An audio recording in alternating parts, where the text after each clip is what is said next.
In this step-by-step tutorial, I will show you how you can bypass updates on your Mac. So as you can see, I am on my main screen of my MacBook right here. So what I need to do first of all is go to the top left-hand corner, click on the Apple icon, and then you want to select System Settings.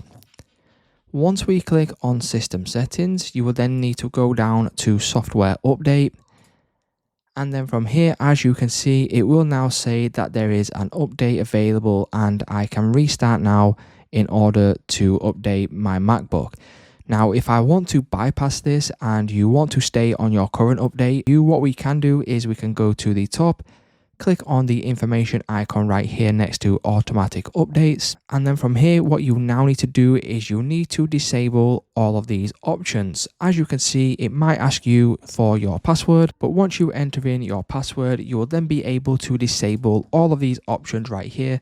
So download new updates when available, disable this, install macOS updates, disable this, install application updates from the App Store. You can also disable this if you would like. So once you disable all of these, when a new update does come, it won't actually install this on your Mac device and you will have to do this manually. So if you want to bypass a update, you can absolutely do this by disabling all of these options and you can update in the future if you decide to do so. So it's just that simple, guys. That's how you can bypass updates on your Mac.